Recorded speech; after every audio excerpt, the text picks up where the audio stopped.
कहीं इससे करा उससे गया। वो घर में अगर जैन कुल के अलावा कोई बहू आ जाए, जब स्वयं संस्कारित नहीं है तो वो तुमको तुम्हारे परिवार को क्या चलाए।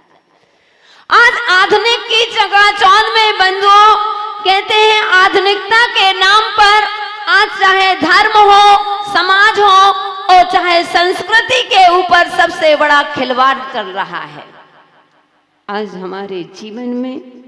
इसलिए हमारा आचरण कहीं जा रहा है। इस जैन दर्शन कहता है भव्यात्माओं, चरण नहीं आचरण पूज होते हैं। जिसका आचरण होता है तभी पूजा जाता है।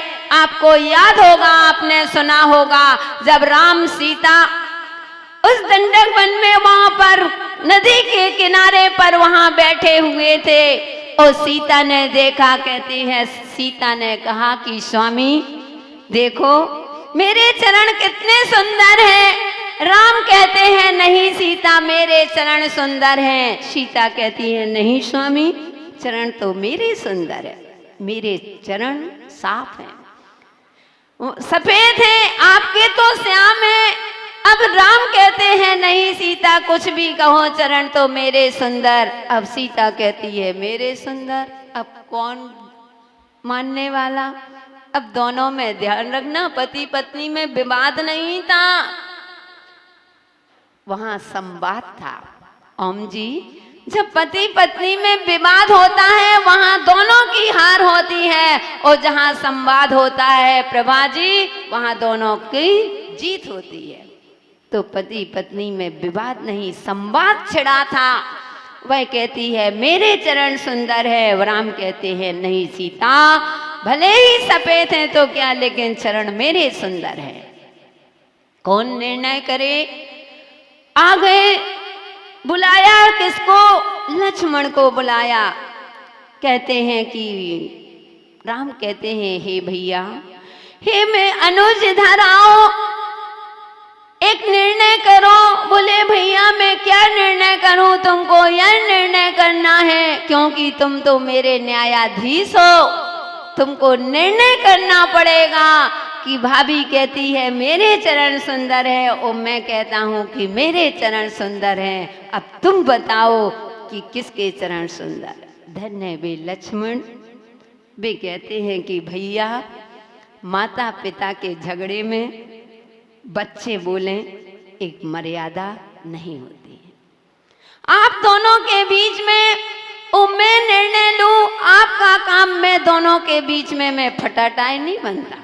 दोनों के बीच में कहीं बोलना भी नहीं चाहिए। बहुत सारे लोग होते हैं, दो लोगों का झगड़ा, तीसरा व्यक्ति जरूर जाएगा, तीसरा जरूर पहुंचेगा। तो बंधु उसने कहा कि नहीं भैया मैं नहीं दे सकता। तो राम ने कहा कि नहीं लक्ष्मण तुमको तो निर्णय देना ही पड़ेगा, चाहे कुछ भी हो जाए, मेरा आदेश है, तुमको निर्णय करना पड़ेगा।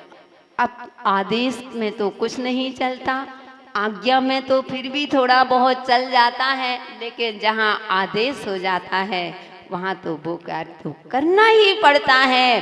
तो राम का आदेश मिला। अब लक्ष्मण क्या करे? तो स्यादवाद का सहारा लिया। पहले दोनों के एक हाथ में भाभी के चरण रखते हैं और एक हाथ जमीन में बैठ गए। एक हाथ में भाभी के चरण रख लिए और एक हाथ में भैया के चरण रख लिए। अब किसके सुंदर कहें? अब वे सोचते हैं अगर मैं भाभी के चरण को सुंदर कहता हूं तो भैया कहेंगे कि लो जिसकी खाता है उसी की उस थाली में छेद करता है। ओ भैया का कहता हूं तो भाभी कहेगी कि लो भाई भतीजा करते हैं, मैं तो वैसे भी पराई घर की हूँ। महिलाओं को जल्दी आ जाता है, कुछ होगा हमारा क्यों पक्ष लोगे, हम तो दूसरे घर के आए हैं। तो उसने कहा कि अब क्या करूं? उन्होंने स्यादवाद का सहारा लिया, अपना अनेकांत का सहारा लिया। तो देखते रहे, गौर से देखते देखते, और कहते हैं भैया चरण तो भाभी के सुंदर हैं। इतना कहा, फिर तो कहना ही क्या था। सीता खुश हो गई, खड़ी हो गई, गदगद हो गई। लक्ष्मण कहते हैं कि भाभी इतने भावुक नहीं बनते, महिलाओं की थोड़ी सी प्रशंसा कर दो। तेजपाल जी, महिलाएं जल्दी बह जाती हैं प्रशंसा में। तो उन्होंने कहा कि भाभी इतनी जल्दी नहीं, अभी बात अधूरी है, इतनी जल्दी नहीं। तो उसने कहा अब तो हो गया कि मेरे चरण। बोले नहीं भाभी, सुनो पहले कि आपके चरण क्यों अच्छे हैं। आपके चरण इसलिए अच्छे हैं क्योंकि आप भैया के पग चिन्हों पर चलती है। अब तो राम खुश हो गए और इतने गदगद हो गए, जितनी सीता क्या गदगद होगी इतने राम खुश हो गए। लक्ष्मण हाथ जोड़ते हैं, भैया अभी बात अधूरी है। बोले अब क्या अधूरी है। जब भाभी के चरण इसलिए सुंदर हैं, सीता के चरण, क्योंकि वह मेरे पग चिन्हों पर चल रही है, इससे पता चला कि मेरे ही चरण सुंदर हैं। बोले नहीं भैया, पुरुषों को भी इतनी जल्दी भावुक, ऐसी बात नहीं है कि महिलाएं बस ही भावुक होती, पुरुष भी जल्दी भावुक हो जाते। उन्होंने कहा कि भैया अभी बात अधूरी है, क्योंकि यह स्यादवाद नए है, अनेकांत से अपन बात कर रहे हैं। उन्होंने कहा भैया सुनो, भाभी के चरण सुंदर हैं। भाभी के चरण इसलिए सुंदर हैं क्योंकि भाभी आपके पग चिन्हों पर चल रही है। और भैया आपके चरण इसलिए सुंदर हैं क्योंकि आपका आचरण सुंदर है। आपका आचरण सुंदर है इसलिए चरण सुंदर है। कहने का तात्पर्य बंधुओं, जैन दर्शन भी कहता है कि आचरण को सुंदर बनाओ, चरण सुंदर हो या ना हो, लेकिन अपनी कुल की मर्यादा, अपना आचरण क्या है। ऐसा नहीं कि हम नारे तो लगा रहे हैं कि भगवान महावीर स्वामी का शुभ संदेश जियो और जीने दो, और यहाँ चल रहा है अपना काम बनता और भाड़ में जाए जनता। ऐसा नहीं, ये तुम्हारा आचरण नहीं।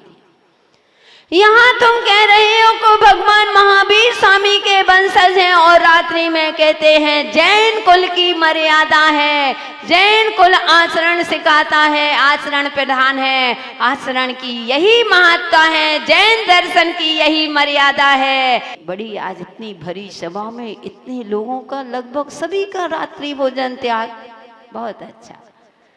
हमारे मर्यादा जैन आगम में, हमारे जैन की मर्यादा यही है, यही हमारे कुल में वंश में है कि वह कभी भी जीवों को सताता नहीं है। हम अच्छा आचरण करते हैं, इसलिए भव्यात्माओं, जैन कुल में अगर तुमने जन्म लिया है तो कम से कम अपनी शिक्षा को ऐसी शिक्षा दो बच्चों को। ऐसा नहीं हमने विदेश भेज दिया, हमने वहाँ पढ़ाने भेज दिया, वहाँ नहीं। वह माँ होती है जब बच्चों को बैठ करके अच्छी शिक्षा देती है। आज तुमने कहीं कह दिया कि बाहर भेज दिया, विदेश भेज दिया, और जब साधु संतों के पास जाते हो बड़े गर्व से कहते हो महाराज ऑस्ट्रेलिया से आया है, अथवा जे अमेरिका से आया है, अमेरिका से पढ़ते हो, अरे अमेरिका की पहचान बताते हो, जैन कुल में जन्म लिया, अरे कहो कि भारत का बच्चा है और भारत के पढ़ने वाला है, और भारत की संस्कृति को, अपने भारत के आचरण को, मर्यादा को वहां पर रह करके भी वह अपनी मर्यादा में रहता है, कभी आचरण विहीन नहीं होता है। एक दूसरे की बन नहीं रही है, एक दूसरे से दूसरों की, एक दूसरे की सहन नहीं कर पा रहे। उसने कहा कि मैं भी कार लेकर के आई थी, उसने कहा मैं भी नहीं दबूंगा। लो हो गए 1 साल नहीं होते हो गया तलाक। बैठे रहो माता पिता, अब रो, अब रो, आंखों से आंसू बहाओ, लेकिन इसमें दोष किसका है हे माताओं? क्योंकि आपने सुशिक्षा नहीं दी थी, आपने ही अपने बेटे को पढ़ाने के लिए भेजा था, इसलिए नहीं। हमारे जैन कुल में, हमारे भारत में क्या कम पढ़ाई है क्या? हमारे भारत में क्या कम बिजनेस है? क्या करने की आवश्यकता है जो आज अपने देश को छोड़ करके विदेश जा रहे हो? नहीं, अपने जैन कुल में जन्म लिए अपने कुल की लाज रखना तुम्हारा धर्म है। ऐसा करो, अगर रेण सार पढ़ रहे हो तो कभी भी अपने आन और बान और शान ना जाने पाए, तभी तुम्हारा जैन कुल में जन्म लेना सार्थक है। अन्यथा जैन होने से कोई जैन नहीं कहला सकता। इसलिए जो भी सारे सुख मिलते हैं तो यह सब किससे मिलते हैं? सुपात्र को दान देने से मिलते हैं। और सुपात्र कौन? कल बात आ रही थी माता जी, सुपात्र दान, सुपात्र दान। सुपात्र किसे कहते हैं? तो बंधु कर्णान योग की अपेक्षा से आचार्य महाराज कहते हैं शुद्धोपयोग प्रधान मुनिराज। शुद्धोपयोग कौन से मुनिराज को होता है? बोलो, कौन बताएंगे? कोई बताएगा? अरे सातवें गुण, छठे सातवें गुण स्थान, यानी शुद्धोपयोग प्रधान मुनिराज को कर्णान द्रव्यान्यों की अपेक्षा से बता रहे। ध्यान रखना, द्रव्यान्य अपेक्षा से कहते हैं मुनिराज को उत्तम पात्र कहा गया है। ओ अनगार मुनिराज, ओ आरिका माता जी, एलक छुल्लिका माता जी को मध्यम पात्र कहा है। और अविरत सम्यक दृष्टि को जघन पात्र कहा है। और कर्णानियों की अपेक्षा से आचार्य महाराज कह रहे छठे गुण स्थान वर्ती मुनिराज के लिए क्या कह दिया? उत्तम पात्र। और पंचम गुण स्थान वर्ती आरिका माता जी, एलक जी, छुल्लक जी, छुल्लिका माता जी को मध्यम पात्र। और चतुर्थ गुण स्थान वर्ती यानी अविरत सम्यक दृष्टि को जघन पात्र कहा है। और चंडानियों की अपेक्षा से कहते साक्षात महाव्रती मुनिराज एवं उपचार से महाव्रती आरिका माता जी के लिए उत्तम पात्र कहा है। चरणानियोग की बात है। लोग कहते हैं हम नहीं मानते आरिका माता जी को, आरिका माता जी का 28 मूल गुण नहीं। बंधु, चरणानियोग कहता है कि आरिका माता जी मुनिराज के बराबर ही होते हैं, बस इतना है परमेष्टि में नहीं आते हैं। उनका कहते हैं उनके 2 मूल 3 मूल गुण कम हो जाते हैं, लेकिन उपचार से महाव्रत के ही संस्कार किए जाते हैं। पूरे जो मुनिराज के संस्कार होते हैं 28 मूल गुण के, वही 28 मूल गुण का पालन आरिका माता जी करती हैं। उनमें एक भी कम नहीं होता है, मात्र इतना उपचार से। क्योंकि बंधुओं, आरिका माता जी का एक वस्त्र होता है, नारी का लज्जा होता है। नारी निर्वस्त्र नहीं हो सकती है, तो वस्त्र नहीं छोड़ सकती। इसलिए आरिका माता जी के पास क्या होता है?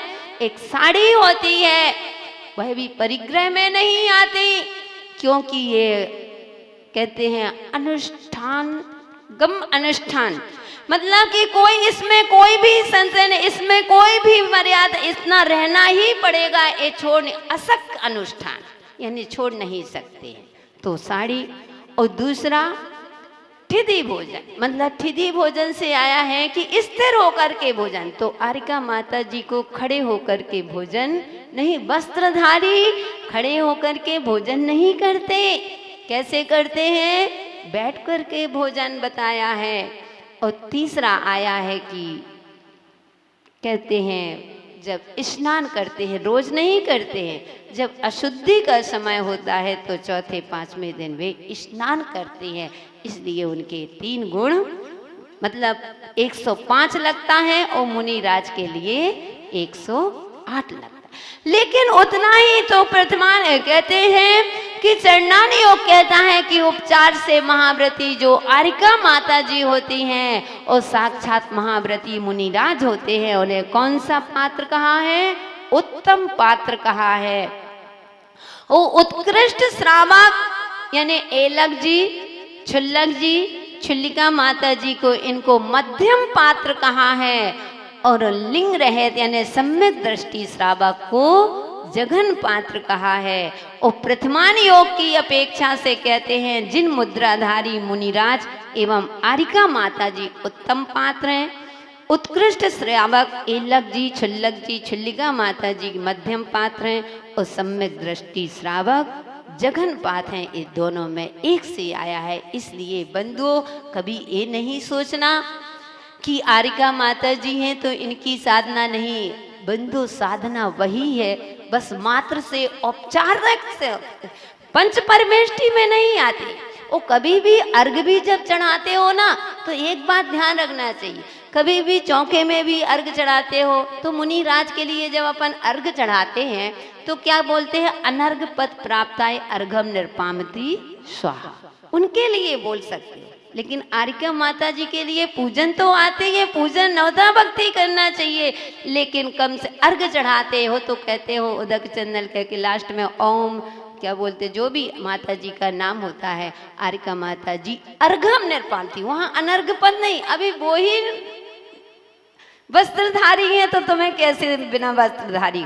इसलिए मुनि माता जी के लिए जो वस्त्रधारी होते हैं उनके लिए महाअर्घम निर्पामति स्वाहा या अर्घम निर्पाम, लेकिन अनर्घ पद प्राप्ताय जो कहते हैं वह आपको नहीं बोलना चाहिए।